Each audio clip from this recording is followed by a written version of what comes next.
Training সেশনের এই পর্যায়ে আমি ডেকে নেব আমাদের জনাব রাজীব আহমেদ স্যারকে। উনি sales development specialist and logical speaker. সবাই একটা করতালি দেবেন। আসসালামু আলাইকুম, ভালো আছেন সবাই? আজকে আমি এখানে আসলে বলতে আসি নাই, নিজের বলার মতো গল্প প্ল্যাটফর্ম, বলার প্ল্যাটফর্ম না আমার জন্য, অন্তত শেখার জায়গা। আমি আমার জীবনের একটা বড় অংশ চেষ্টা করি আপনাদের ইকবাল ভাইয়ের এই ভিডিওগুলো দেখার জন্য। তো উনি যখন আমাকে একটা সুযোগ দিলেন, একবার ডাকলেন, জাস্ট ফেসবুকে লিখলেন যে রাজীব ভাই একটু এত তারিখ এতটার সময় আসতে পারবেন কিনা। আমি আমার সব কি বলবো প্রোগ্রাম বাতিল করে, ইনফ্যাক্ট যদি উনি আজকে আমাকে না ডাকতেন আমি এখন ঢাকার বাইরে থাকার কথা ছিল। ঠিক আছে, সব কিছু ছেড়ে আমি চলে এসেছি, কারণ এইরকম একটা সুযোগ আমি হাতছাড়া করতে চাই না। এই রুমে যারা বসে আছেন আমি শিওর তারা কোনো না কোনোভাবে উদ্যোক্তা হয়ে গেছেন বা উদ্যোক্তা হওয়ার স্বপ্ন দেখছেন, রাইট? আমরা প্রোডাক্ট বিক্রি করছি এবং প্রোডাক্ট বিক্রি করার জন্য আমাদেরকে ডিজিটালি আমরা কতটা অ্যাডভান্স হতে পারি সেই ব্যাপারে আমাদের রিসালাত ভাই চমৎকার বুঝিয়েছেন। এটা নিয়ে আমি নিজে অনেক কিছু আজকে নতুন শিখলাম, অনেক কিছু জানলাম, যেটা হয়তো আমারও ভবিষ্যৎ জীবনে কাজে লাগবে। বাট আমি কিছু বেসিক কথায় ফেরত যেতে চাই। সবার আগে আপনাদের সাথে যেটা বলার দরকার সেটা হচ্ছে, আমরা যে পণ্য সেল করব বা যে সার্ভিসটা দেওয়ার চেষ্টা করব, সবসময় নিজের প্রোডাক্টকে নিজে বিশ্বাস করতে হবে। কখনো একসাথে দুই নৌকায় পা রাখা যাবে না। যদি কখন আপনি ভাবেন যে আমি চাকরি করব, চাকরির পাশাপাশি একটা ব্যবসা দাঁড় করানোর চেষ্টা করছি, যদি ব্যবসাটা দাঁড়িয়ে যায় তাহলে আমি চাকরি ছেড়ে ব্যবসা করব, জীবনেও হবে না। কথাটা কি আমি বোঝাতে পেরেছি? আমাদের অনেক লোকই আছে দুই নৌকায় পা দিয়ে বসে থাকে। রিসালাত ভাই উনি কিন্তু ইউনিলিভারের মতো একটা কোম্পানিতে চাকরি করতেন, একটু আগে এখানে বলে গেছেন, রাইট? সেই চাকরি ছাড়াটা চারটিখানি কথা না, উনি কিন্তু চাকরি ছেড়ে আজকে এই জায়গায় নেমে এসছেন না, উঠে গেছেন, ক্লিয়ার? কিন্তু উনি যদি চিন্তা করতো যে আমি ইউনিলিভারের চাকরিটা আরো কয়েক বছর ধরে রেখে আমি তলায় তলায় একটা প্ল্যাটফর্ম দাঁড় করানোর চেষ্টা করি, একসময় না ওনার চাকরিতে উনি ক্যারিয়ারকে আগাতে পারতো, না উনি ওনার নিজের বিজনেসটাকে দাঁড় করাতে পারতো। তা আমার জন্য আপনাদের জন্য আমার প্রথম মেসেজ, আপনারা যে যেখানে থাকবেন, যে যেখানে যা করবেন, প্রথম কথা হচ্ছে নিজের প্রোডাক্টকে সেই পরিমাণ বিশ্বাস করতে হবে, নিজের সার্ভিসকে সেই পরিমাণ বিশ্বাস করতে হবে যে এটাই পৃথিবীর সেরা প্রোডাক্ট, এটাই পৃথিবীর সেরা সার্ভিস। এটা যদি আপনি বিশ্বাস করতে না পারেন, পৃথিবীর কোনো প্রোডাক্ট আপনি কখনোই সফল হতে পারবেন না। এবং আমি বলি প্রত্যেকটা উদ্যোক্তাকে দিনের শুরুতেই নিজেকে নিজে অটো সাজেশন দেওয়া উচিত। অটো সাজেশন মানে নিজেকে নিজে ভালো কথা বারবার বলা। আমি আপনাকে একটা শপথ বাক্য পাঠ করতে চাই, সবাই একটু কষ্ট করে বুকে হাত দেবেন, একটু বলবেন, আমি বিশ্বাস করি আমার পণ্য সেরা পণ্য, আমার সেবা সেরা সেবা, আমি হব আমার প্রতিষ্ঠানের সেরা সেলসম্যান, আমি পারি, আমি পারবো, আমি করে দেখাবো। পরপর 21 দিন শুধু এই কথাটা যদি কেউ জোরে জোরে বলতে পারেন, কখন বলবেন? সকালবেলা ঘুম থেকে উঠে ফ্রেশ হয়ে আপনি কি করেন? ফ্রেশ ট্রেশ হয়ে কাজের উদ্দেশ্যে বেরিয়ে যান, অফিসের উদ্দেশ্যে বেরিয়ে যান, বা অ্যাটলিস্ট আপনি বলবেন রাজীব ভাই আমি তো ডিজিটাল মার্কেটিংয়ে কাজ করি, অ্যাটলিস্ট সকালে ফ্রেশ ট্রেশ হয়ে ল্যাপটপটা খুলে আমি আমার দিন শুরু করি ডিজিটালি, অসুবিধা নাই। এই শুরু করার আগে নিজেকে নিজে আয়নার দিকে তাকিয়ে একবার আমরা কি করি, একটু ফিটফাট হয়ে নি না? এই ফিটফাট যখন হয়ে নেবেন তখন জোরে জোরে বলবেন, আমি বিশ্বাস করি আমার পণ্য সেরা, আমার সার্ভিস সেরা, আমি হব সেরা সেলসম্যান বা সেরা মার্কেটিয়ার, সেরা উদ্যোক্তা, যা ইচ্ছা বলেন, কাস্টমাইজ করে নেন। ঠিক আছে? প্রত্যেকদিন এই কথাটা পরপর 21 দিন যদি আপনি বলতে পারেন, আমি নিশ্চিত করে বলতে পারি আপনার বিক্রি বেড়ে যাবে। চ্যালেঞ্জ। বললে বিক্রি বেড়ে যাবে রাজীব ভাই? ইয়েস, বললেই বিক্রি বেড়ে যাবে। বলবেন কিভাবে? এটা কি ম্যাজিক পেয়েছেন, অলৌকিক কথা শোনাচ্ছেন? এই বিংশ শতাব্দীতে না বস, এটা হচ্ছে পৃথিবীতে যা কিছু ঘটে প্রত্যেকটা কাজ দুইবার করে ঘটে, একবার কল্পনায়, পরে বাস্তবে। আপনি মানুষের ব্রেনের অর্ধেক হচ্ছে লজিক্যাল, অর্ধেক হচ্ছে ইমোশনাল। লজিক্যাল অংশ বোঝে 2 2 4, একে আর কিচ্ছু বোঝাইতে পারবেন না। ইমোশনাল অংশকে যদি আপনি বলেন বাবা রে 2 2 22, ও বলবে হ 22। ওরে যদি বলেন এটা 2 2 52, ও বলবে হ 2 2 22 এর সাথে 30 যোগ করলে তো 52ই হয়। মানে যা বুঝাবেন ও তাই বুঝবে। এবং পৃথিবীতে যা কিছু ঘটে দুইবার করে ঘটে, একবার কল্পনায়, পরে বাস্তবে। এই বিশ্ব সাহিত্য কেন্দ্রের এই জায়গাটি একসময় একটা পরিত্যক্ত জায়গা ছিল, আজ থেকে হয়তো 50 বছর আগে, আমরা কেউ জানি না। কেউ না কেউ প্রথম ভেবেছিল এখানে একটা বিল্ডিং হতে পারে, ভেবেছে, কিন্তু ভেবেছে একটা একজনের মাথায় এসছে, সে আরেকজনের সাথে আলাপ করেছে, সে একদম হ্যাঁ করবো, টাকা লাগবে, টাকা কোথায় পাবো, কোনো না কোনো ব্যাংক দিয়েছে, কেউ না কেউ ডিজাইন করেছে, আজকে এত বড় অনুষ্ঠান হচ্ছে, রাইট? ভাবনাটা যদি সেদিন না হতো, আজকে এখানে হয়তো পুকুর থাকতো, এই বিল্ডিং থাকতো না। আরে ভাই, টমাস আলভা এডিসন যখন লাইট আবিষ্কার করেছে, আবিষ্কারের আগে উনি ভেবেছে যে নিশ্চয়ই এরকম একটা তারের ঝিল্লির মধ্যে দিয়ে যদি আমি কোনো ইলেকট্রন পাস করতে পারি নিশ্চয়ই এটা জ্বলে উঠবে। এটা আগে ভেবেছেন কল্পনায়, পরে তো বাস্তবতা হয়েছে। পৃথিবীতে এমন কিছু নাই যেটা আগে বাস্তবায়ন হয়, আগে কল্পনা করতে হয়, পরে বাস্তবায়ন। তা আপনি যদি আগে বাস্তবায়নই বলতে না পারেন, নিজের মনকে নিজে শিখাইতে না পারেন, আমি বিশ্বাস করি আমার পণ্য সেরা, আমার সার্ভিস সেরা, আমি হব বাংলাদেশের সেরা সেলসম্যান, আপনার ওই পণ্য জীবনেও সেরার ধারে কাছেও যাবে না। কথাটা কি বুঝাতে পারছি? আর আপনি যদি এটা বারবার বলার চেষ্টা করেন, বারবার বলতে থাকেন, কি লাভ হবে জানেন? একসময় আপনার ব্রেন আপনাকে বলবে, আরে বাবা তুমি তো বললা তোমারটা সেরা, এটা কি সেরা না হয় পারে? মেসেজটা কি বুঝাতে পেরেছি? বিশ্বাস নিজের কাজে। পৃথিবীকে কখনো চেঞ্জ করা যায় না ভাই, নিজেকে চেঞ্জ করতে হয়, নিজেকে নিজেকে নিজেকে। একটা কথা পরিষ্কার শুনবেন, এই কবিতাটা অনেকে জানে। ছোটবেলায় ভাবতাম পৃথিবীটাকে পাল্টে দেব, কৈশোরে মনে হলো দেশটাকে বদলাতে হবে, যৌবনে ভাবলাম সমাজটা তো অন্তত পাল্টাবো, বৃদ্ধকালে মনে হলো যদি শুধু নিজেকেই পাল্টাতে পারতাম। আপনি যদি আপনাকে পাল্টাতে না পারেন, দুনিয়ার কেউ আপনাকে পাল্টে দিতে পারবে না। আপনার প্রোডাক্ট আজকে আলিবাবা বলবেন, মুখ বলবেন, তুমুক বলবেন, সবকিছু অনেক বিশাল প্ল্যাটফর্ম হয়ে গেছে। এই যে নিজের বলার মতো গল্প এখন তো লক্ষ লক্ষ মানুষের সাথে জড়িত আছে। আমরা বলি এত লাখ লোক জড়িত আছে, আড়াই লক্ষ গুণায় দেখছি, কমও তো হতে পারে, বেশি হতে পারে। আমার ধারণার চেয়ে তো অনেক বেশি লোকের সাথে যুক্ত আছে, ডিরেক্টর ইনডিরেক্ট, রাইট?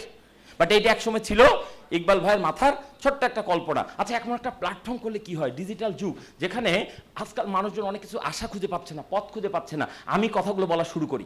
প্রথম উনি নিজে বলা শুরু করলেন, কেউ না কেউ সেটা দেখলো, তারপর উনি মনে করলেন বিভিন্ন এক্সপার্টদেরকে সাথে একত্রিত করি। এখন একটা বিশাল প্ল্যাটফর্ম দাঁড়িয়ে গেছে না ভাই? তাহলে এটা কি ছিল? একসময় মানুষের কল্পনা, এখন সেটা বাস্তব। তো সবসময় ভাই নিজের ভেতর থেকে বিশ্বাস করতে হবে, আমার পণ্য সেরা, আমার সার্ভিস সেরা, আমি হব সেরা সেলসম্যান, আমি পারি, আমি পারবো, আমি করে দেখাবো। এইটা যদি কেউ বিশ্বাস করতে পারে, জীবনে সে অবশ্যই সফল হবে। বন্ধুরা, তারও আগে একটা কথা আছে। আপনারা যারা এখানে বসে আছেন, আজকে হয়তো আপনারা কোন এক পিছনের সারিতে বসে আছেন, দ্বিতীয়, তৃতীয়, চতুর্থ, ওই শেষেও বসে আছেন। এমন একদিন আসবে আপনি হবেন এই জায়গার বক্তা, শত শত লক্ষ লক্ষ কোটি কোটি মানুষ আপনার কথা শুনবে। হতে পারে না ভাই? সেইটা যদি আপনাকে হতে হয়, তাহলে আপনাকে সবার আগে যে কাজটা করতে হবে, সব কিছুর আগে, এখন ভালো কোম্পানি খুলতে চান, একটা বড় প্রতিষ্ঠানের মালিক হতে চান, কি লাগবে? টাকা লাগবে, পয়সা লাগবে, উদ্যোগ লাগবে। সব কিছুর আগে লাগবে আপনার সুস্থতা। আপনারা নিশ্চয়ই ঘটনাটা অনেকে জানেন, মহানবী সাল্লাল্লাহু আলাইহি সাল্লামের আগেও পৃথিবীতে অনেক নবী রাসূল ছিলেন। তাদের একজন হচ্ছে মুসা আলাইহিস সালাম, মুসা কলিমুল্লাহ। কোরআন শরীফ নাজিল হয়েছে মহানবী সাল্লাল্লাহু আলাইহি সাল্লামের উপর। এখানে মহানবীর নাম আছে মোহাম্মদ হিসেবে 2 বার, আহমদ হিসেবে 2 বার, মোট 4 বার। আর মুসা নবীর নাম আছে 127 বার। কারণ কোরআন শরীফে বিভিন্ন জায়গায় মুসা আলাইহিস সালামের বিভিন্ন ঘটনাবলীকে উদাহরণ হিসেবে নিয়ে আসা হয়েছে। তাই মুসা আলাইহিস সালামের একটা ঘটনা হচ্ছে এরকম, একবার আল্লাহ পাককে উনি জিজ্ঞেস করছেন, আল্লাহ আপনি তো সর্বশক্তিমান, আচ্ছা আপনি যদি আমার জায়গায় থাকতেন আর আমি যদি আপনার জায়গায় থাকতাম, তাহলে আপনার কাছে কি চাইতেন? কি প্যাস মারছে দেখছেন? আল্লাহ পাক এই প্রশ্নের জবাবে বলেছিলেন, আমি তো সর্বশক্তিমান, আমি মানুষের স্রষ্টা, আমি আবার মানুষের কাছে কি চাইবো? তবে প্রত্যেকটা মানুষের তার স্রষ্টার কাছে যদি কিছু চাওয়ার থাকে, সেটা যেন হয় শারীরিক সুস্থতা। আপনি কত টাকার মালিক, কত বাড়ির মালিক, কত বড় স্বপ্নবাস, কত বড় নেটওয়ার্ক, কত কোটি কোটি ফলোয়ার, কিচ্ছু যায় আসে না যদি আপনার শরীরখানা সুস্থ না থাকে। একটু মাথার মধ্যে কথাটা নেওয়ার চেষ্টা করেন ভাই। আমি পেশাগত জীবনে একজন মার্কেটিংয়ের ট্রেনার, বাট আমি এখন মার্কেটিং নিয়ে যদি 1 লাইন বলি, 4 লাইন বলি আমি সুস্থতা নিয়ে। কারণ আমি বুঝতে পারছি যে মানুষ এই মার্কেটিং করতে করতে করতে করতে নিজের শরীরের 12টা বাজিয়ে ফেলতেছে। প্লিজ, আজকে আমার হাতে খুব অল্প সময়, আমি এই সময়টাকে মূলত ব্যয় করব কিভাবে আপনাকে ফিজিক্যালি এবং মেন্টালি ফিট রাখা যায় সেটা নিয়ে। কারণ এইটা যদি না থাকে, রিসালাত ভাইয়ের এই সুন্দর সুন্দর কথা, সুন্দর সুন্দর তথ্য আপনার কোনো কাজে লাগবে না। আমার শরীর চলে না, আমি ফেসবুক দিয়ে করবো কেন, আমার ইউটিউব দিয়ে করবো কিনে ভাই? কথাটা কি বুঝতে পারছেন রে ভাই? আপনি সবকিছু করতে পারবেন, সবকিছু আপনার জন্য সহজ হবে যদি আপনার শরীরখানা সুস্থ থাকে। প্লিজ, শরীরের যত্ন নিতে হবে। আমাদের সবচেয়ে বড় সমস্যা ইয়াং জেনারেশনের রাত জাগা স্বভাব। স্যার, সবার আগে এটা বন্ধ করতে হবে। আপনি যদি বড় উদ্যোক্তা হতে চান বস, সবার আগে আপনার রাত জাগা বন্ধ করতে হবে। কিচ্ছু করার নাই, আপনি আমাকে ভালো বলেন আর খারাপ বলেন, কিচ্ছু করার নাই। এখন অনেকের আবার কথাগুলো পছন্দ হবে না। রাজীব ভাই কি বলেন, রাত যত গভীর হয় ডিজিটাল মার্কেটিং তত বড় হয়। স্যার, এইসব বলে কোনো লাভ নাই। আপনি কি জানেন দিনকে সৃষ্টি করা হয়েছে কাজের জন্য, রাতকে সৃষ্টি করা হয়েছে ঘুমানোর জন্য? একটু মাথার মধ্যে কথাটা নেবেন, আমি কয়েকটা কথা বললে নেমে যাবো, খুব বেশি সময় আজকে নেব না। দিনকে সৃষ্টি করা হচ্ছে কাজের জন্য, রাতকে সৃষ্টি করা হচ্ছে ঘুমানোর জন্য। মহানবী সাল্লাল্লাহু আলাইহি সাল্লাম মাগরিবের নামাজের পর সন্ধ্যার বা রাতের খাবার খেয়ে ফেলতেন। এশার নামাজের পরে উনি জেগে থাকা পছন্দ করতেন না। আমাদের অধিকাংশ মানুষের এখন রাত যে কখন শেষ হয়, কখন শেষ হয় মানে ঘুমাই কখন? যখন মোবাইল আর 1 ফুটাও চার্জ নাই। তারপর মোবাইলটা মাথার কাছে রেখে ঘুমায় পড়তেছি। আপনি কি জানেন আপনার জীবনের শরীরের কি 12টা আপনি বাজাচ্ছেন? প্লিজ একটুখানি নিজের প্রতি যত্নশীল হন, দায়িত্ববান হন প্লিজ। আচ্ছা আপনি আমাকে সহজে বলেন, আপনি যদি 10 বছর পেশার জীবনে বা 20 বছর সময় দেন, যত টাকার মালিক হবেন, যত বড় কোম্পানি করবেন, আপনি যদি 35 বছর একই কাজ করেন, তুলনামূলক বেশি পারবেন না কম পারবেন? কথাটা বুঝছেন না বুঝেন নাই? আপনি বলছি যে আপনি 20 এখন থেকে কাজ শুরু করলেন, 20 বছরের মধ্যে অসুস্থ হয়ে বিছনায় পড়ে গেলেন, তখন আপনার কোম্পানি যে জায়গায় যাবে, আপনি রাত দিন কাজ করছেন, কইরা 20 বছর পর কোম্পানিকে একটা জায়গায় নিয়ে এসছেন, কিন্তু আপনি তুলনামূলক কম কাজ করছেন, কিন্তু আপনি বেশি সময় 35 বছর 40 বছর কাজ করতে পারলেন, তাহলে আপনার কোম্পানি আরো বড় জায়গায় যাবে না বস? বেশি কাজ করতে হলে আপনাকে শরীরটাকে যত্ন নিতে হবে ভাই। আপনার একমাত্র সম্পদ কি জানেন? আপনার শরীর, আর কিচ্ছু না। টাকা পয়সা বুদ্ধি সবকিছু ধার করা সম্ভব, এই জিনিসটা কখনো ধার করা যাবে না। ওই যে স্টিভ জবসের কথাটা তো সবাই জানেন, তিনি বলেছিলেন মরার আগে যে পৃথিবীতে এত ফলোয়ার এত ভক্ত, কিন্তু কেউ একটা মানুষকে খুঁজে পাবে না যে তোমার রোগটা ধার নিতে পারে বা তোমার হয়ে রোগটাকে বয়ে বেড়াতে পারে। কথাটা একটু বোঝার চেষ্টা করেন প্লিজ, রাত জাগবেন না। বলে রাজীব ভাই কি বলেন? প্লিজ আপনি যত বড় মার্কেটার হন, যত বড় উদ্যোক্তাই হন, রাত জাগা বন্ধ করতে হবে ভাই। কার এখানে এই রুমের মধ্যে বা পৃথিবীর কোন মানুষটা আছে যার জীবন 24 ঘন্টা 1 সেকেন্ডের? নাই। আপনি কিন্তু সবই করছেন, আপনি খাচ্ছেন, দাচ্ছেন, ঘুমাচ্ছেন, গোসল করছেন, টয়লেট সারছেন, আপনি পরিবারকে সময় দিচ্ছেন, আপনি ব্যবসার পিছনে সময় দিচ্ছেন, কিন্তু সবই ভুলভাবে করছেন। রাত জাগছেন বেশি, সকালবেলা ঘুম ভাঙছে না, বেলা 12টার সময় উঠা আবার বসতেছেন কাজ নিয়ে, হবে না। সফল মানুষরা কখনো দেরি করে ঘুম থেকে ওঠে না। পৃথিবী জুড়ে যত সফল মানুষকে দেখবেন, যত কথাই বলেন না কেন বস, আপনাকে early to bed early to rise makes a man healthy and wise. আপনি কি জানেন মাঝরাত মানে কয়টা? রাত 12টা না? মাঝরাতের আগের 2 ঘন্টার ঘুম পরের 4 ঘন্টা ঘুমের চাইতেও বেশি উত্তম। যারা জানে না তাদেরকে বলি, মানব দেহের ভিতরে অটোমেটিক্যালি কিছু হরমোন সিক্রেশন হয়। একজন ছেলে ছেলেমেয়ে আচরণ করে বা একজন মেয়ে মেয়েলি আচরণ করে, এর মূল কারণ হচ্ছে তার ভেতরে থাকা হরমোন।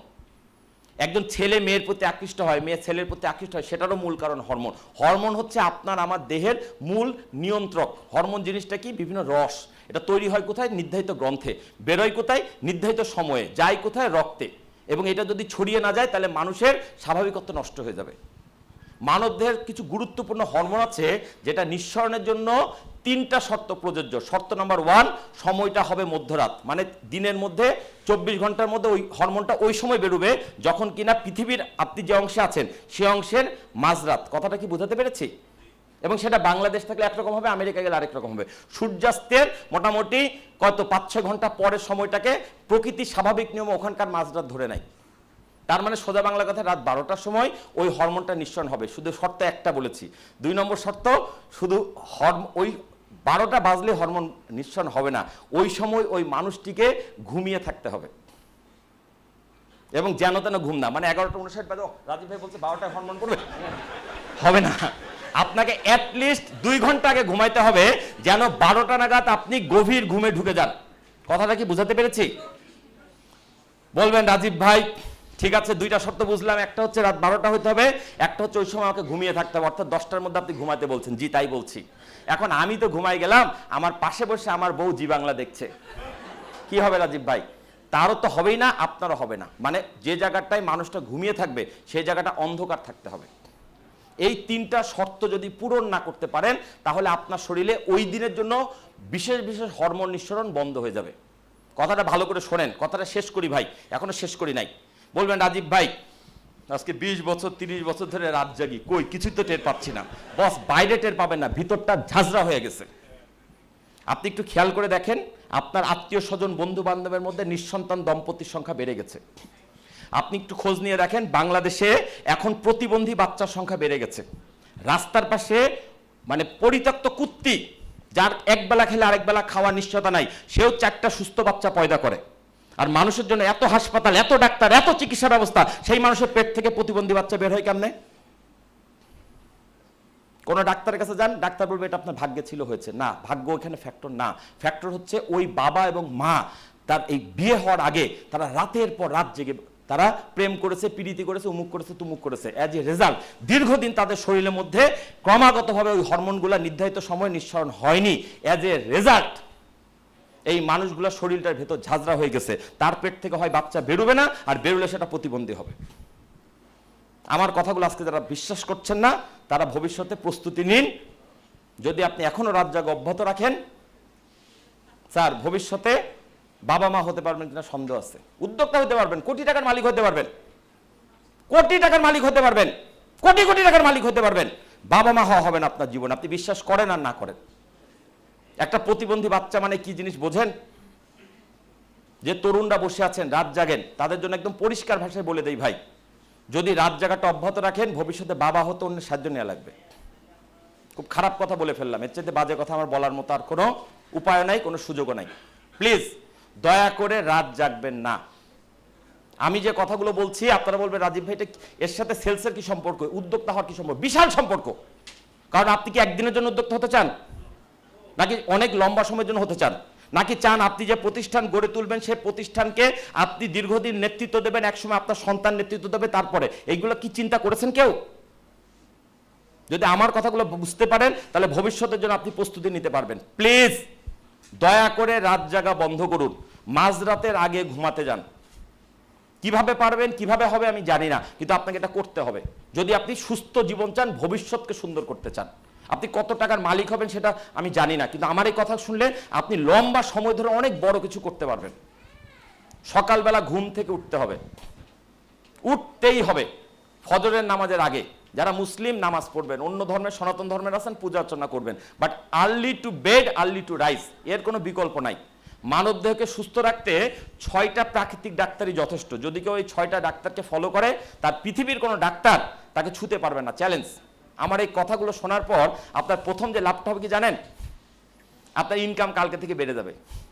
বলি কিভাবে রাজীব ভাই, আপনি কি টাকা দিবেন? না, আমি টাকা দিব না। ভাই আপনার বাসায় ওষুধ খরচ কমবে, বাজার খরচ কমবে, তাহলেও তো আপনার টাকা বাড়লো নাকি? ভাই ভুল বললাম? কথাটা কি বুঝতে পারছেন বস? প্লিজ মাথায় রাখেন, সুস্থ থাকতে হবে, সুস্থভাবে বাঁচতে হবে। আপনি যে কাজগুলো করে ঘুমাইতে ঘুমাইতে রাত 2টা বাজাচ্ছেন, দয়া করে সেই কাজগুলো না করে আপনি আগে ঘুমায় যান। ভোরবেলা ওঠেন, উঠে নামাজ পড়েন, প্রার্থনা করেন, তারপরে আপনি ওই কাজগুলো করেন। 10টার আগে রিপোর্ট করা দরকার, করেন। আপনি 2টার সময় যে মেলটা ছেড়ে ঘুমাচ্ছেন, ওই মেলটা হয়তো আপনার পার্টি দেখছে, আপনার কাস্টমার দেখছে পরদিন সকাল 10টার সময় অফিসে গিয়ে, আপনি সেটা সকাল 6টায় সারেন, 10টার আগে দেখতে পারলেই তো হলো নাকি? ভাই আমি কথাগুলো কি বুঝাতে পারছি? প্লিজ জীবনটাকে চেঞ্জ করেন, রুটিনটাকে বদলান। ইয়ো দিয়ে জীবন চলবে না রে ভাই, জীবনটাকে সুস্থ জায়গায় ফেরত আনেন। আমরা প্রাকৃতিক নিয়ম থেকে অনেক দূরে সরে গেছি, এবং প্রাকৃতিক নিয়ম থেকে যত দূরে সরে গেছি আমাদের জীবনটা তত কঠিন হয়ে উঠতেছে, আমরা বুঝতে পারতেছি না। আপনি প্রকৃতির প্রতি যাটুকু অবিচার করবেন, প্রকৃতি আপনার কাছে ঠিক ততটুকুই আপনার কাছে রিটার্ন নিয়ে তারপর আপনাকে দুনিয়া থেকে ছাড়বে। প্লিজ সকালবেলা ঘুম থেকে উঠার প্র্যাকটিস করেন। 6টা প্রাকৃতিক ডাক্তার যদি কেউ ফলো করতে পারে, পৃথিবীর কোনো ডাক্তার তাকে ছুতে পারবে না। আগেই বলেছি, নাম্বার 1 আপনাকে খাবার ঠিক করতে হবে। আমরা এখন অনেক খাবার খাচ্ছি যেগুলো আদম আলাইহিস সালাম খান নাই। আর আদম আলাইহিস সালাম তো দূরের কথা, আপনার দাদা ওই খাবারগুলোকে যদি কোনো কারণে যদি আল্লাহ পাক সুযোগ দিয়ে দেয় যে তুমি তোমার দাদাকে কবর থেকে 1 ঘন্টার জন্য তুলে আনতে পারবা, ঠিক আছে, আপনি তুলে এনে যে খাবারগুলো দেবেন, অধিকাংশ খাবার দেখে বুঝবেই না এগুলো খাবার। ফ্রাইড চিকেন দেখছে, উমুকটা দেখছে, তুমুকটা দেখছে। বলেন ভাই, আমার কথাগুলো একটু বোঝার চেষ্টা করেন। আপনি কিন্তু নিশ্চিত থাকেন যে পৃথিবী বদলে যাচ্ছে, কিন্তু মানব দেহ হচ্ছে আদি ও অকৃত্রিম মডেল আছে। মানে আদম আলাইহিস সালামের যে মডেলে পৃথিবীতে এসেছিলেন আপনি সেই মডেল, খালি সাইজটা একটু ছোট করা হয়েছে, 42 গুণ কমানো হয়েছে, বাকি সব সেম। প্রকৃতির শুরুতে মানুষ যে খাবারগুলো খেয়ে বাঁচত সেগুলো হচ্ছে টাটকা খাবার এবং আহরিত খাবার। কথাটা কি বুঝাতে পারছি? প্রথম কথা, খাবার ঠিক করতে হবে। 2 নম্বর হচ্ছে পানি খাওয়ার নিয়ম। আমাদের 99% লোক জানি না। এইটা কি বললেন না যে পানি খাওয়ার নিয়ম জানি না, খাইতে খাইতে বুড়া হয়ে গেলাম। বস, পানি খাওয়ার 4টা নিয়ম না মানলে আপনার ওই পানিটা শরীরের কোনো কাজে লাগবে না। নাম্বার 1, পানি কখনো দাঁড়িয়ে খাওয়া যাবে না। যদি আমার কথা বিশ্বাস না হয় আপনি আপনার মুরব্বী নানি দাদিকে জিজ্ঞেস করে দেখেন, যদি কেউ দুনিয়াতে থাকে। আগেকার মানুষের জিনিসগুলো মানতে, এখন তো আমরা নায়ক শিল্প খাবার, এই খাবার হবে না ভাই। পানি কখনো দাঁড়িয়ে খাবেন না প্লিজ। পানি খাবেন সবসময় বসে। যদি দাঁড়িয়ে পানি খান আপনার কিডনি ক্ষতিগ্রস্ত হবে। আপনি জীবনে যতবার দাঁড়িয়ে পানি খেয়েছেন ততবার আপনার কিডনিকে সামান্য মানে 0.001% হলে ক্ষতিগ্রস্ত করেছেন। বাংলাদেশে এখন প্রতি বছর 60,000 লোকের কিডনি বিকল হচ্ছে। কিডনি ডায়ালিসিস ব্যবসা জমজমাট। বাংলাদেশে এখন প্রতি 10 জনে একজনের ডায়াবেটিস। বাংলাদেশে এখন প্রতি বছর 2 লাখ লোক নতুন করে ক্যান্সারে আক্রান্ত হচ্ছে। বাংলাদেশে এখন যত মহিলার আঙুলে রিং পরানো আছে তার চাইতে বেশি পুরুষের হার্টের মধ্যে রিং পরানো আছে। এগুলা কি খুব ভালো তথ্য? ভালো তথ্য? মহা খারাপ তথ্য। আপনারা যদি উদ্যোক্তা হব করছেন, আরে ভাই একটু চিন্তা করেন আপনি সুস্থ আছেন কিনা, আপনি বাঁচতে পারেন কিনা। ভাই আপনি যদি যে কোনো জায়গায় ঘুমাইতে পারেন এবং যে কোনো কিছু খায়া হজম করতে পারেন তাহলে আপনি সুস্থ, তারপর আপনি উদ্যোক্তা হওয়ার কথা চিন্তা করেন। আর যদি বলে রাজীব ভাই সকালে কোথায় বের করতে পারি না, তাহলে খবর আছে। হাসেন না ভাই, আমি হাসানোর জন্য বলছি না বা ইয়ার্কি মেরে বলছি না। যদি টয়লেটে সকালে আধা ঘন্টা ব্যয় হয় তার অর্থ হচ্ছে আপনি ভিতরটা আসলে ঠিক নাই। আপনার উদ্যোক্তা হওয়ার স্বপ্ন দেখতে পারবেন, উদ্যোক্তা নিয়ে প্ল্যান করতে পারবেন, ওই উদ্যোক্তা শেষ মধু আপনি খাই যেতে পারবেন না। ওই উদ্যোগ বাস্তবায়নের আগে আপনি নাই হয়ে যাবেন বস। আমার কথাগুলো একটু বোঝার চেষ্টা করেন। আমি আবারও বলছি, পেশাগত জীবনে আমি মার্কেটিংয়ের ট্রেনার, কিন্তু আমি মার্কেটিং নিয়ে কথা কম বলি। আমি মানুষকে দেখছি অসুস্থ হয়ে যাচ্ছে ভাই। সুস্থতার কথা বলি, সুস্থতার কথা বলি। সবার আগে সুস্থতা। আপনাকে সুস্থভাবে বাঁচতে হবে। আপনার খাওয়ার নিয়ম ঠিক করতে হবে, পানি খাওয়ার নিয়ম ঠিক করতে হবে। 3 নম্বর নিয়ম হচ্ছে আপনাকে পর্যাপ্ত ঘুমাতে হবে, 6 থেকে 8 ঘন্টা। একটু চিন্তা করেন তো, আমির খান কেন এখনো দেখতে আপনার আমার সাথে বয়সে কম লাগে? একটু চিন্তা করেছেন? কি ওনার জন্য মেশিন আছে? ওনার অনেক টাকা আছে, টাকা দিয়ে ওনার বয়স কমিয়ে রেখেছে? যদি আমির খানের লাইফস্টাইল কেউ জানেন তাহলে জেনে রাখবেন, উনি 8 থেকে 10 ঘন্টা ঘুম কখনো ছাড়বেন না। তারপর শুটিং হইলে হবে, না হলে না হবে। আর আমাদের যদি বলে ভাই অমুক জায়গায় নক করো রাত 12টার সময়, 2 টাকার অর্ডার বেশি, আমরা তো সারা রাত জেগে থাকবো, হবে না? হবে না? আমার কথাগুলো একটু বোঝার চেষ্টা করেন বস প্লিজ। 3টা প্রাকৃতিক নিয়ম বলেছি। খাবার ঠিক করতে হবে, পানি খাওয়ার নিয়ম ঠিক করতে হবে, 3 নম্বর হচ্ছে পর্যাপ্ত ঘুমাইতে হবে। এই 3টা সারা জীবন মানতে হবে। বাকি 3টার সাথে সকালবেলা যুক্ত। সকালবেলা যুক্ত কেন? সকালে ঘুম থেকে উঠে পর্যাপ্ত শ্বাস নিতে হবে। কেন? কারণ সকালের বাতাসে সারা দিনের চাইতে বেশি অক্সিজেন থাকে। এটা জানেন আপনি? আমরা এই রুমে বেঁচে আছি কেন জানেন? কারণ এখানে বাতাসের মধ্যে অক্সিজেন ছড়িয়ে আছে। এবং বলা হয়ে থাকে সাধারণত যে কোনো বাতাসের 20 ভাগ থাকে অক্সিজেন, আর সকালবেলা ভোরবেলা যে বাতাসটা থাকে সেই বাতাসের 30 ভাগ থাকে অক্সিজেন। ভোরের হাওয়া হাজার রোগের দাওয়া। কেন থাকে? কারণ সারা রাত যেহেতু সূর্য থাকে না, মানে ঠান্ডা পড়ে, অক্সিজেনের স্তর পৃথিবীর দিকে নেমে আসে। ব্যাপারটা বোঝার চেষ্টা করেন। ফলে সকালবেলার বাতাসে বেশি অক্সিজেন থাকে। আপনি সারাদিন শ্বাস নিলে যে লাভ, ভোরবেলা ঘুম থেকে উঠে যদি একটুখানি বারান্দায় গিয়ে দাঁড়িয়ে শ্বাস নিতে পারেন, আপনার ভেতরটা অন্যরকম এনার্জি পাবে। আমি আজকে আপনাদেরকে খুব দ্রুত 6টা নিয়ম শেখাবো, প্লিজ ফলো করবেন। আপনারা আগামীকাল থেকে আমার এই নিয়মগুলো ফলো করবেন। কয়েকটা দিন পর আপনি বুঝতে পারবেন আপনার উন্নতিটা কোন জায়গায় হচ্ছে। ভাই আমি হেলথ নিয়ে কথা বলছি, বাট আমি যে কথাগুলো বলছি সেটা আপনার উদ্যোক্তা হওয়ার পথটাকে সুগম করবে, আর কিছু না। সকালবেলা ঘুম থেকে উঠে অবশ্যই প্রথম কাজ কি বলেন তো ভাই? টয়লেট ছাড়া? Yes, thank you sir. সকালে ঘুম থেকে উঠে প্রথম কাজ খালি পেটে অন্তত 1 গ্লাস পানি পান করা। খালি পেট মিন্স খালি পাট এবং দাঁত মাজারও আগে। অনেকে বলবে রাজীব ভাই কি বলেন, মুখের মধ্যে তো কেমন গন্ধ হয়ে আছে, এইটা কেমনে খাবো? এইটাই খেতে হবে, এটা ওষুধ। সকালবেলা যদি কেউ বাসি মুখের মধ্যে টকটক যে ভাব থাকে, এটা যদি পেটের মধ্যে ঢুকায় নিতে পারে, সে তার 36 রকম রোগ হবে না। এটা আমার কথা না, ডক্টর ডেভিসেটির কথা। যদি বিশ্বাস না হয় ইন্টারনেটে সার্চ দিয়ে দেখে নিন।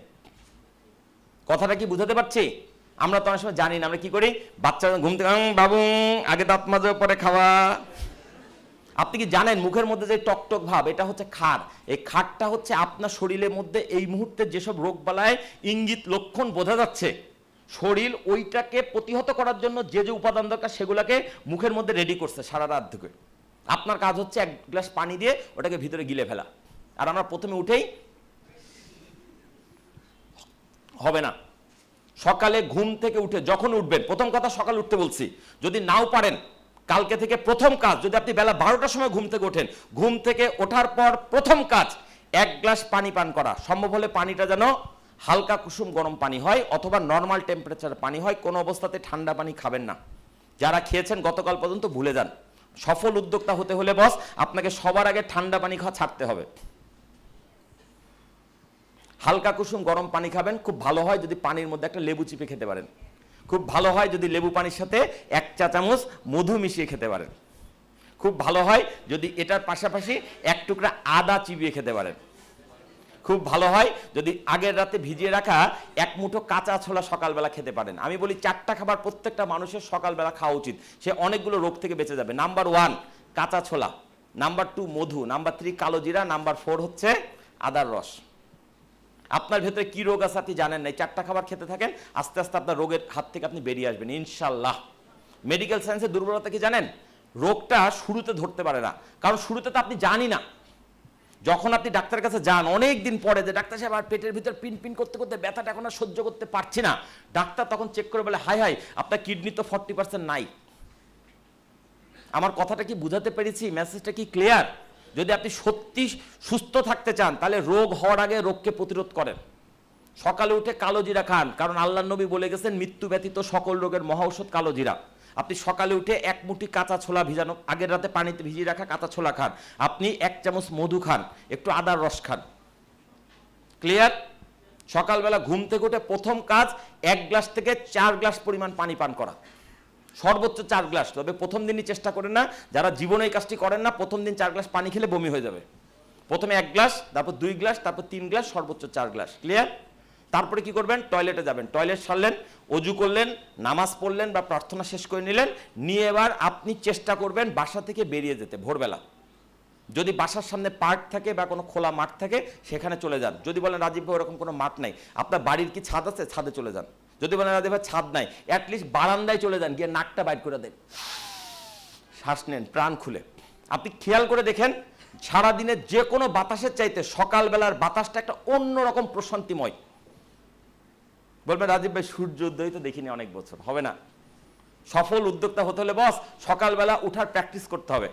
রবিন শর্মা বলে এক বিখ্যাত মোটিভেশনাল স্পিকার আছে, সারা ওয়ার্ল্ডের মধ্যে খুব নাম করা। উনি এখন 5 AM ক্লাব খুলছেন। 5 AM ক্লাব মানে তারা এই ক্লাবের মেম্বার, ভার্চুয়াল ক্লাব, যারা ভোর 5টার সময় দিন শুরু করে। মহানবী তো সে কথা বহু আগেই বলে গেছে, ভাই ফজরের নামাজ পড়ো, তার আগে উঠে সম্ভব হলে তাহাজ্জুদের নামাজ পড়ো। সারাদিনের আজান একরকম, ফজরের আজানের মধ্যে একটা লাইন এক্সট্রা আছে, আসসালাতু খায়রুম মিনান নাউম। এমনি এমনি এক্সট্রা লাইনটা মনে করছেন? আমরা আল্লাহর কাম নাই সকালবেলা ঘুম ভাঙানোর জন্য আসসালাতু খায়রুম মিনান নাউম। ভাই আল্লাহর কোনো লাভ নাই, লাভ আছে আপনার। কারণ ভোরবেলা উঠলে আপনি প্রথমত ফ্রেশ এয়ার পাবেন। ফ্রেশ এয়ার কিভাবে নেব রাজীব ভাই? সবাই সোজা হয়ে বসুন, লম্বা করে শ্বাস নিন, ধীরে ধীরে শ্বাস ছাড়ুন।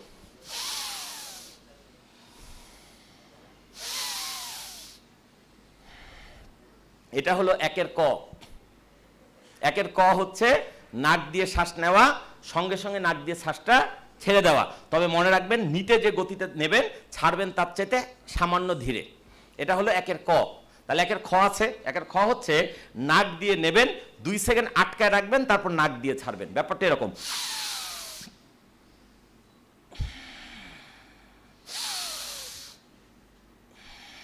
একের ক আর খর পার্থক্য বুঝাতে পেরেছি?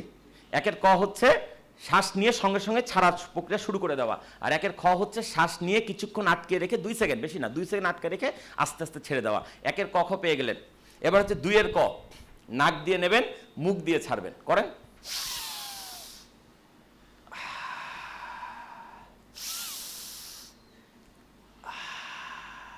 খবরদার মুখ দিয়ে কখনো শ্বাস ঢোকাবেন না, বের করবেন।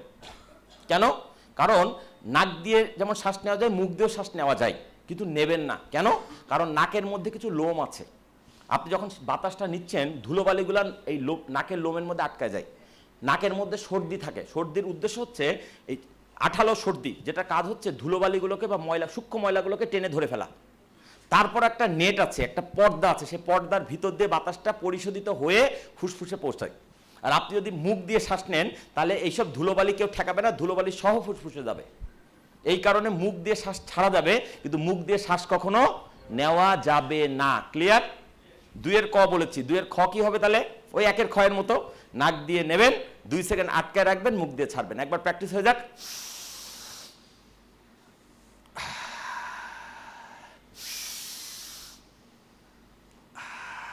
শব্দ করছি বোঝানোর জন্য, কিন্তু এটা শব্দ করে করতে হবে তা না, নীরবে করলেও হবে। ওকে, এবার 3 ক, এইটার জন্য করতে হবে হাতকে ফেসবুক লাইক করেন। এবার অনামিকা খুলে দেন, অনেকেই পারবেন না। অনামিকা মানে শেষ আঙুলে আগের আঙুল খুলে দিয়ে হাতটাকে সিঙ্গারা বানাইতে হবে। অনেকের হয় না, অনেকের এটা খুলতে গেলে এটা খুলে যায়। ঠিক আছে, যাদের হয় তারা দেখেন, এক নাক ধরে আরেক নাক দিয়ে শ্বাস নেবেন। এবার ওই আঙুল দিয়ে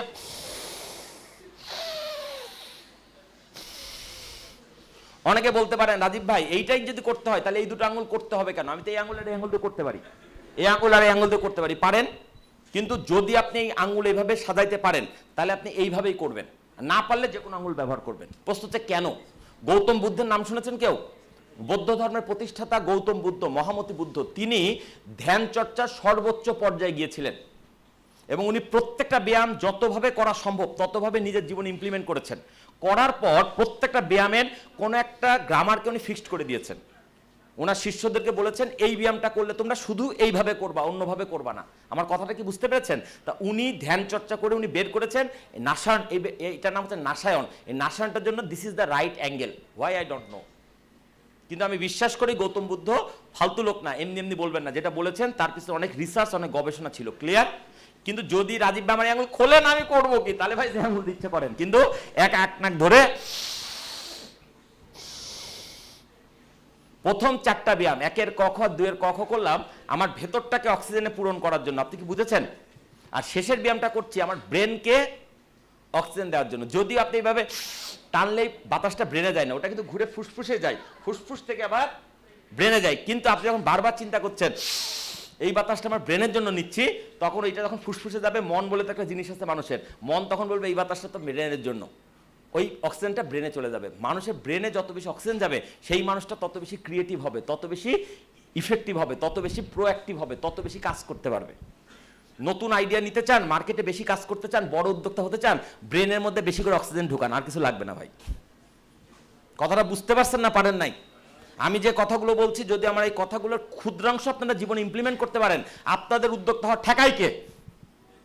আর যদি আমার এই কথাগুলো আপনারা পাত্তা না দেন, হয়তো এইসব সালসার কথা, এই কি বলে হেলথের কথা রাখ, আমি ভাই বড় উদ্যোক্তা হবো, ভাই বেশি দিন আপনি এই সুযোগ পাবেন না। আমার কথাগুলো একটু বিশ্বাস করেন ভাই, আমি যে কথাগুলো বলছি রিয়েলিস্টিক কথা বলছি। সকালবেলা ঘুম থেকে উঠে আপনাকে শ্বাস নিতে হবে। যদি পার্ক থাকে, মাঠ থাকে, সেখানে চলে যান, না থাকলে বাড়ির ছাদে যান, যদি তাও না থাকে আপনি জানলা দিয়ে বা বারান্দায় গিয়ে নাকটা বাইর করে দিয়ে 6টা ব্যায়াম করবেন। 6টা ব্যায়ামে 5 বার করে করলে 5 6 30 বার, 2 মিনিট সময় লাগবে। এটা কি পারবো না প্রত্যেকদিন করতে? এছাড়াও কাজের ফাঁকে যখনই মনে পড়বে তখনই আমরা এই চর্চাটা করে ফেলবো। মানে ভিতরে অক্সিজেন ফুসফুস করে কি জানেন? ফুসফুস হচ্ছে মিনিমাম অক্সিজেন নিয়ে আপনাকে বাঁচায় রাখে, 10 থেকে 30% অক্সিজেন নিয়ে আপনাকে বাঁচায় রাখে। আর আপনি যখন প্ল্যান করে ঢুকাচ্ছেন তখন ফুসফুসকে বিনা পরিশ্রমে বেশি অক্সিজেন দিতে হচ্ছে। মানুষের জীবনটা না 3 প্রকার খাবারের সমন্বয়: কঠিন খাবার, তরল খাবার, বায়বীয় খাবার। আমরা যারা সায়েন্স পড়েছি তারা জানি পদার্থের 3 অবস্থা: কঠিন, তরল, বায়বীয়। মানুষ 3 প্রকার খাবার খেয়ে বেঁচে থাকে। সবার আগে মানুষের জীবন শুরু হয় পৃথিবীতে কি দিয়ে জানেন? বাতাস দিয়ে। পৃথিবীতে মানব দেহ থেকে যখন মায়ের পেট থেকে বাচ্চা বেরিয়ে আসে, প্রথমে তাকে পিঠের থাবড় দিয়ে তার শ্বাস প্রশ্বাস চালু করা হয়। প্রথমে তার মুখের মধ্যে গোস্ত ভাত দেওয়া হয় না, বুঝেছেন? তার মানে আপনার পৃথিবীতে আসার পর আপনার প্রথম খাবার ছিল বাতাস। দ্বিতীয় খাবার হচ্ছে মায়ের বুকের দুধ, যেটা হচ্ছে তরল, 6 মাস এর উপরে চলে। এরপরে আসে শক্ত খাবার। এটা গেল শুরু, জীবনের শেষ। আজকাল তো স্বাভাবিক মৃত্যু উঠেই গেছে, সবাই কোনো না কোনোভাবে রোগ বাড়ায় মরছে। কিন্তু যদি আপনার কারো বাসায় বৃদ্ধ নানা নানি আছে, 80 বছর বয়স, মৃত্যু পথযাত্রী, খেয়াল করে দেখবেন প্রথমে তার মুখে খাবার শক্তি হারিয়ে যাবে। মানে সবার শেষে যেটা শুরু হয়েছিল সেটা সবার আগে সে হারিয়ে ফেলবে। তারপরে কিছুদিন পরে তবু সে বেঁচে থাকবে, পানি দেবেন মুখে, স্যালাইন দেবেন, ডাবের পানি দেবেন, খেয়ে বেঁচে থাকবে। কিছুদিন পরে মুখে সেটাও ঢুকবে না, এখানে ডাবের পানি দিলে পাশ দিয়ে বেরিয়ে যাবে, তখন বুঝবেন আরও সময় শেষ। তখনও কিন্তু তাকে ঘরে রাখবেন। যেদিন তার শ্বাসটা বদ্ধ হবে, এখানে কোনো বাতাস পাবেন না, সেদিন তাকে কবরে বা শ্মশানে নামিয়ে দিয়ে আসবেন। তাহলে জীবনটা শুরু হয়েছিল বাতাস দিয়ে, শেষ হচ্ছে বাতাস দিয়ে। গবেষকরা বলছেন খাবার ছাড়া মানুষ বেঁচে থাকতে পারে 20 থেকে 30 দিন, পানি ছাড়া বাঁচতে পারে 7 থেকে 10 দিন, আর বাতাস ছাড়া বাঁচতে পারে মাত্র 1.5 মিনিট থেকে 2 মিনিট। কিন্তু এটা ফ্রি পাই তো, এটার উপর তো মাননীয় অর্থমন্ত্রী কোনো ভ্যাট ট্যাক্স বসাতে পারবে না, এই জন্য আমরা এটা কোনো দাম দিই না। আমরা পানি আজকাল কিনে খাই। কেউ ভাবছে বাংলা মাটিতে পানি বিক্রি হবে? বলেন, পানি কিনে খাই, খাবার কিনে খাই। পৃথিবীতে মানুষ ছাড়া কোনো প্রাণীকে খাবার কিনে খেতে হয় না। একটু চিন্তা করেন ব্যাপারটা। ফুড বিজনেস ইজ দ্য কি বলবো মোস্ট প্রফিটেবল বিজনেস। যদি উদ্যোক্তা হিসেবে কারো মনে প্রশ্ন থাকে, আচ্ছা ভাই একটা প্রশ্নের উত্তর দেন, কোন ব্যবসায় গেলে আমি সবচেয়ে বেশি লাভবান হব? গবেষকরা বলছে পৃথিবী জুড়ে সবচেয়ে প্রফিটেবল ব্যবসার নাম ফুড ব্যবসা। এই ব্যবসা সবচেয়ে বেশি দ্রুত ছড়াবে এবং দ্রুত মানে প্রফিট করা সম্ভব। কেন? কারণ মানুষের মৌলিক চাহিদার প্রথমটাই হচ্ছে খাদ্য। তাহলে দ্বিতীয় সর্বোচ্চ ব্যবসা কোথা থেকে আসে? বস্ত্র। তৃতীয় সর্বোচ্চ ব্যবসা কোথা থেকে আসে? বাসস্থান। আজকাল চিকিৎসা তাকে ছাড়িয়ে চলে গেছে। অ্যান্ড শিক্ষা। এই যে 5টা মৌলিক চাহিদা, অন্ন, বস্ত্র, বাসস্থান, চিকিৎসা, শিক্ষা, এই 5টা আবার পৃথিবীর সেরা ব্যবসারও জায়গা। যদি কেউ ব্যবসার উদ্যোগ খুঁজে না পান, রাজীব ভাই অনেক কিছু দেখি কিন্তু কোনটা করবো আমি বুঝতে পারছি না। যদি প্রফিট করতে চান বেশি, তাহলে ফুড ব্যবসা আসতে হবে। বাট ফুড ব্যবসার মধ্যে আপনার ঝুঁকি বেশি, কারণ ফুড যদি কোনো কারণে কোয়ালিটির প্রবলেম হয়, আপনি যার জন্য করলেন ধরা খাবেন কিনা পরের কথা, মানুষ মরে যাবে রে ভাই। কথাটা কি বোঝাতে পারছি? যদি একটু রিস্ক কম নিতে চান, বস্ত্রের ব্যবসায় চলে আসেন। তারপরে যদি ব্যবসা লাগে, আপনি চলে আসেন চিকিৎসা ব্যবসা, শিক্ষা ব্যবসা, বাসস্থান নিয়েও ব্যবসা হতে পারে। এই তো হলো পৃথিবীর সেরা 5টি ব্যবসার মৌলিক ইনফরমেশন। ক্লিয়ার? তাহলে আমরা সকাল থেকে দিনটা কিভাবে শুরু করব বুঝতে পেরেছি। সকাল উঠে কি করব? 1 গ্লাস পানি পান করব। লেবু পানি হলে ভালো হয়, সাথে একটুখানি মধু হলে ভালো হয়। তারপর কি বললাম? বাতাস নেব। তারপর কি বললাম? একটুখানি, আচ্ছা 6টা বলা হয়নি, 4টা বলেছি মাত্র। প্রথমে কি করলাম? শক্ত খাবার সতর্ক হব। 2 নম্বর হচ্ছে পানির ব্যাপারে নিয়ম মানব। তৃতীয়ত হচ্ছে বাতাস গ্রহণ করব। চতুর্থ হচ্ছে সকালবেলা ঘুম থেকে উঠে একটুখানি হাঁটাহাঁটি করব। আপনারা কি জানেন আমাদের ভেতরের এমন কিছু অঙ্গ আছে যে অঙ্গগুলো ছাড়া মানুষ এক মুহূর্ত বাঁচবে না? অনেক লোক ইয়েতে যায় না, জিমে যায় না, 6 প্যাক বানায়, মাসল বানায়, রাইট? এই মাসল বানানোর জন্য কত টাকা খরচ করে, কত সময় ব্যয় করে। কিন্তু আপনি দেখেন এই পৃথিবীতে কিছু মানুষ আছে যাদের হাত নাই, পা নাই, বেঁচে আছে না বাস? অথবা হাত পা ছিল, রেলে কেটে পা কেটে পড়ে গেছে, বেঁচে তো আছে। তার মানে এই মাসল বানাচ্ছেন যেটা, সেই মাসলটা ছাড়াও আপনি চাইলে বেঁচে থাকতে পারবেন। কিন্তু যেটা ছাড়া বেঁচে থাকতে পারবেন না সেটা হচ্ছে আপনার ভিতরের হার্ট, ফুসফুস, কিডনি। এবং এই অঙ্গগুলোর একটা অঙ্গ যদি আজকে থেকে অকার্যকর হয়ে যায়, বাকি অঙ্গগুলো যদি 1000 বছরের পাওয়ার থাকে, তারপর আপনি ডেড। বুঝেছেন না বোঝেন নাই কথাটা? আপনার কিডনি ফেলিওর, তখনও কিন্তু আপনার লিভারের 20 বছরের কর্মক্ষমতা বাকি আছে, তখন আপনার ফুসফুসের 10 বছরের কর্মক্ষমতা বাকি আছে। আপনি যদি বলেন হে আল্লাহ আমার কিডনি গেছে তো কি হয়েছে, আমার তো ভাই ফুসফুস আছে, আমার তো হার্ট আছে, ওখান থেকে কিছু অংশ এনে কিডনিকে ধার দাও, হবে? তার মানে শরীরের ভেতরে যে কোনো একটা অঙ্গ যদি জিরো হয়ে যায়, আপনি বাকি অংশ জিরো। কথাটা কি বুঝাতে পেরেছি? তাহলে মাসলের জন্য যদি এত ব্যায়াম লাগে, ভিতরের অঙ্গের জন্য অনেক বেশি ব্যায়াম লাগবে না ভাই? তাহলে কি করবেন? কালকে সকাল থেকে, সকালে ঘুম থেকে ওইটা পেটটা চিরা, লিভারটা বাইট করে ধুয়ে মুছে লাগাই দিবেন, নাকি? সম্ভব? সম্ভব না। কিন্তু আপনি কি জানেন এই কাজটা খুব সহজে করা সম্ভব? মানবদেহের হাত এবং পায়ের মধ্যে, এই তালুর মধ্যে এবং পায়ের তালুর মধ্যে শরীরের ভেতরের অংশগুলোর সাথে স্নায়বিক যোগাযোগ আছে। আপনাদের মধ্যে গ্যাস্ট্রিকের প্রবলেম আছে কার কার? অনেক লোকের আছে, স্বীকার করবেন না, তাই তো? যাদের গ্যাস্ট্রিকের প্রবলেম, এই ওষুধ খাওয়া বাদ দিয়ে সকালবেলা যখন বা খাবার খাওয়ার পর যখন বুক জ্বালাপোড়া করবে, হাতের এই জায়গাটা খালি চাপ দেবেন। চ্যালেঞ্জ, যদি এরপরে আপনাদের কারো গ্যাস্ট্রিকের ওষুধ লাগে, আপনি ইকবাল ভাইয়ের কাছে ক্লেম করবেন, আমি পয়সা দিয়ে যাব। আমি ওপেনলি ঘোষণা দিলাম ভাই, আমি জানি এই ভিডিও সারা ওয়ার্ল্ডে ছড়াচ্ছে। যদি এই নিয়মটা ফলো করার পর যদি কারো গ্যাস্ট্রিকের প্রবলেম ইনস্ট্যান্টলি না কমে, আপনি সঙ্গে সঙ্গে ইকবাল স্যারের কাছে ক্লেম করবেন, আপনাদের বাকি জীবন ওষুধের পয়সা আমি দেব। কথাটা একটু মাথার মধ্যে রেখেন, তালি মেরে লাভ নাই। চ্যালেঞ্জ, যদি কারো প্রেশারের প্রবলেম থাকে, প্রেশার হঠাৎ করে প্রেশার বেড়ে যায়, টেনশনে প্রেশার বেড়ে যায়, হাতের এই জায়গাটা চাপ দিবেন।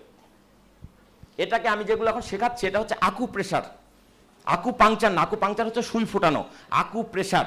এবং এই ভারতীয় উপমহাদেশের এগুলো ছিল আদিকালের চিকিৎসা ব্যবস্থা। এই ওষুধ আসার আগে মানুষ কবিরাজরা এইভাবে চিকিৎসা করতো, হাতের তালুর বিভিন্ন জায়গায় চাপ দিত, বলতে ব্যথা লাগে না, লাগে না, এই জায়গায় লাগে, লাগে না, এই জায়গায় লাগে, ও আচ্ছা এই জায়গায়, তাহলে এই জায়গার কোন পয়েন্ট, হয়তো কিডনি, বলো তাহলে তোমার কিডনিতে প্রবলেম। এবং এখন এই প্রবলেম এইভাবে আইডেন্টিফাই করা সম্ভব। যদি আপনার আমার কথাগুলো বিশ্বাস না হয়, ইন্টারনেটে সার্চ দিয়ে আকু প্রেশার একটু এই সংক্রান্ত কিছু ভিডিও টিডিও দেখে নিন, তাহলে আপনারা বুঝতে পারবেন আপনার চিকিৎসা আপনি নিজেই করতে পারবেন।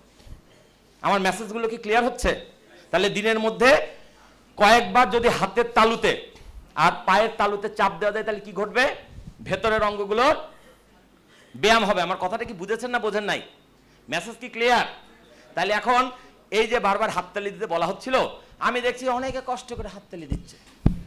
উস্তাদ, হাততালি দিলে যে মঞ্চ আছে তার কোনো লাভ হয় না, আপনার ভেতরের লাভ হয়। বুঝছেন না বুঝেন নাই? এবার জোরে হাততালি।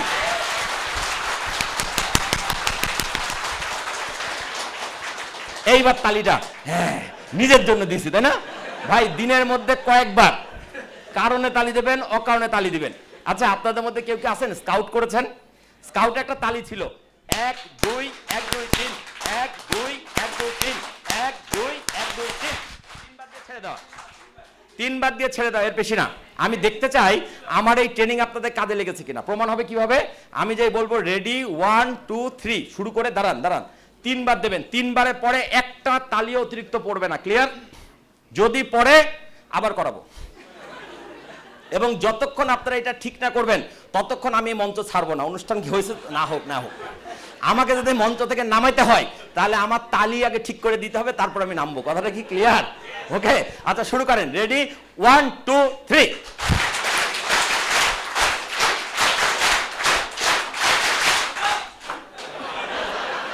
আমি মঞ্চ ছাড়বো না ভাই, আরেকবার হবে। রেডি 1 2 3।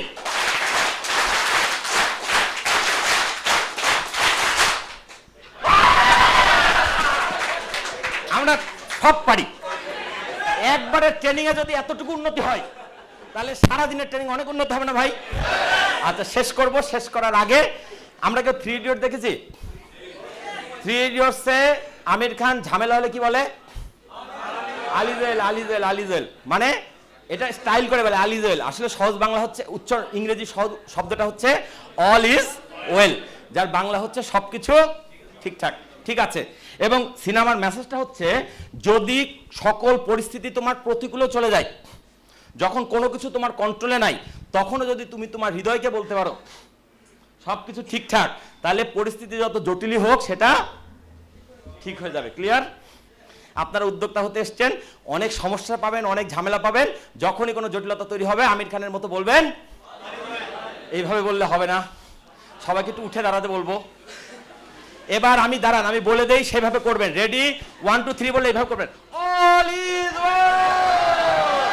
দাঁড়ান দাঁড়ান দাঁড়ান দাঁড়ান দাঁড়ান দাঁড়ান। এক নিঃশ্বাসে যিনি সর্বোচ্চ যেতে পারবেন তিনি এই পর্বের বিজয়ী হবেন। ঠিক আছে? রেডি 1 2 3। All is.